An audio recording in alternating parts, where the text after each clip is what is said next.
care about order. What about finding out the truth? Silo é uma série de drama e ficção científica da Apple TV Plus que nós temos acompanhado episódio a episódio aqui no canal, inclusive com uma playlist dedicada à série. Série esta que nos apresenta uma sociedade distópica que vive confinada em um gigantesco silo de concreto, que por isso o nome da série. É um mundo pós-apocalíptico e até o momento ainda não sabemos o porquê das pessoas viverem daquela forma. Sabemos apenas que o mundo externo parece dizimado, como que vítima de uma hecatombe nuclear. E sabemos também que existem estruturas veladas, secretas de poder e que nem tudo que se vê ou que se sabe corresponde à verdade. O 7º episódio se chama Os Guardiões da Chama, e este nome é bastante sugestivo para um grupo também secreto de pessoas que procuram de alguma forma manter vivos os registros sobre a vida num período antes do silo, conservando assim a lembrança de que a vida não se resumia àquela vida vivida, experienciada ali no confinamento. Aliás, não só a vida em si, mas a própria definição do que seria ser um ser humano dentro de um mundo também não se resumiria àquilo que as pessoas experienciavam naqueles dias. E por isso este pequeno grupo de pessoas representava uma grande ameaça às verdadeiras e secretas estruturas de poder dentro do silo.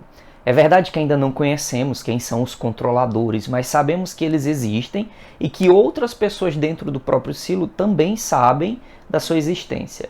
E que andar fora das suas normas, das suas rotinas, representa um grande perigo, inclusive um perigo de vida. We do not know why we are here. We do not know who built the silo. Neste episódio nós temos o retorno da personagem Glória, que é uma especialista em fertilidade humana, que foi muito importante por transmitir e fomentar as ideias conspiracionistas junto ao delegado e a sua esposa lá no primeiro episódio. E que por isso é encontrada aqui como que mantida isolada e dopada em uma clínica de observação contínua. É através desta personagem em particular que nós ficamos conhecendo mais sobre os Guardiões da Chama e do seu sentido de existir. E é ela também a responsável por comunicar a personagem da Jules a sua nova missão, né? Que é a missão de última guardiã da chama. A Jules, desde o seu contato com o livro de aventuras na Geórgia, passa a ter mais momentos reflexivos, que, embora não sejam externados em palavras, certamente eles se referiam ao conflito entre o que ela achava que sabia sobre aquele mundo e o mundo externo, com aquelas novas informações que ela havia coletado. A minha parte favorita do episódio é rápida e mostra a personagem da Juliet observando ilustrações de constelações no livro, o que nos remete a uma cena anterior em que ela se encontrava no refeitório contemplando o céu e tentando identificar de alguma forma aquelas estruturas. E eu gostei muito deste trecho porque mostra algo inerente à condição humana, que é o processo de procurar entender o mundo ao seu redor. Digamos, podemos chamar, né, na verdade, a eterna curiosidade que nos põe em movimento diante do desconhecido. Um outro trecho muito interessante desse episódio, mas que eu ainda não sei desenvolver para vocês, nem comigo mesmo, na verdade, é a presença da carapaça do Nautilus. A carapaça do Nautilus, como vocês... Eu vou tentar botar alguma imagem aqui para ver se eu me faço entender melhor. Ela tem uma estrutura em espiral que lembra muito a estrutura em espiral do próprio silo, principalmente se você observa de um ponto superior, né? E tem aparecido de forma recorrente nos episódios, na própria abertura do seriado também aparece, mas eu ainda não sei discorrer sobre o que aquilo representa dentro desse conjunto de símbolos apresentados dentro do seriado. Eu não sei se vocês gostam dessa questão de simbologia, mas me é muito atraente, né? Muito atrativo, e eu tenho pensado ainda um pouco sobre o que isso pode nos fornecer como informação. E provavelmente vai ser melhor desenvolvido nos próximos episódios, porque no episódio passado e neste aqui, isso ficou bem focado, né?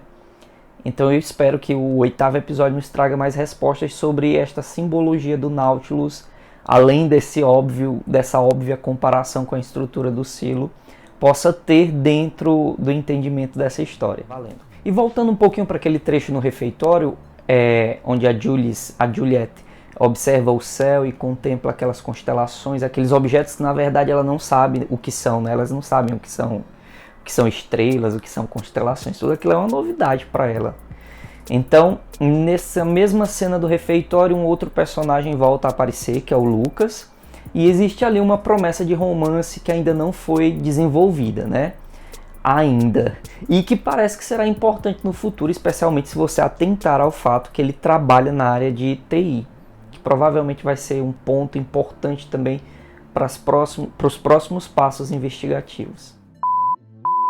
A participação da juíza Meadows nesse episódio deixa mais evidente o que nós já imaginávamos no episódio anterior e que também nós refletimos um pouco, conversamos um pouco também no vídeo anterior aqui no canal, que é o fato dela trabalhar em consonância com as estruturas de poder ali presentes, mas que ela não pertencia exatamente àquela casta dos que verdadeiramente detêm o poder em mãos.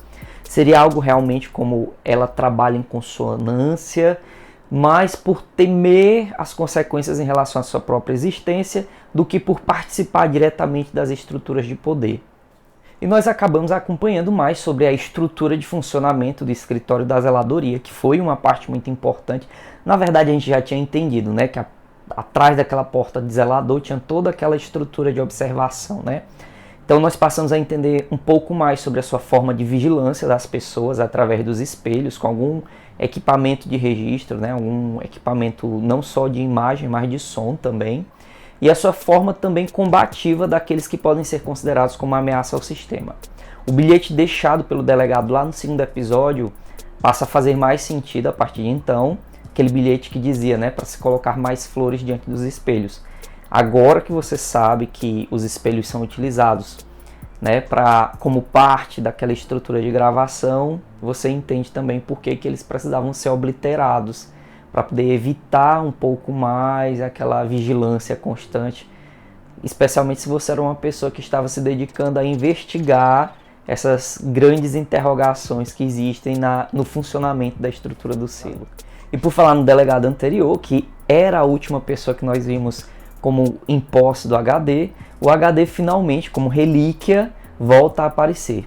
Eu digo finalmente porque ele é uma prova importantíssima e fundamental para os próximos passos investigativos da Juliet, que ao entender que todas aquelas mortes apresentadas até então se conectam, né, se conectavam e foram na verdade assassinatos, né, como queima de arquivo, a Juliet cada vez mais se posiciona através desse processo, né, seu de busca pela verdade, como uma inimiga de um sistema que ela nem sonha o quão grande e maior do que ela deva ser. Bom, pessoal, na minha opinião, só finalizando o vídeo, este foi o melhor episódio do seriado inteiro. Foi um episódio muito dinâmico, com revelações, outras interrogações, claro, mas com revelações. Alguns personagens se mostraram mais interessantes, como a pessoa do prefeito. Você, claro, ainda não entende em profundidade todos esses personagens, como a juíza Meadows, o próprio prefeito, mas você passa a perceber que dentro daquela estrutura maior de poder, eles também possuem as suas interrogações, as suas motivações e os seus medos também. A própria personagem da Julie deu um salto de desenvolvimento também. Eu acho que ela saiu mais daquela figura da mulher apaixonada que procura saber a verdade sobre a morte do seu objeto de paixão, né, do homem que ela amava, e passa a ter uma posição, digamos assim, mais honrosa, né, realmente de heroína, de buscar uma verdade que aparentemente rouba a liberdade das pessoas. E isso é algo interessante que tem me chamado mais atenção na história, na verdade, né? Eu tenho ficado assim com expectativas muito altas para o próximo episódio, inclusive para o 8º episódio. Então é isso, nós nos vemos muito em breve com o 8º episódio. Fiquem todos bem, tchau!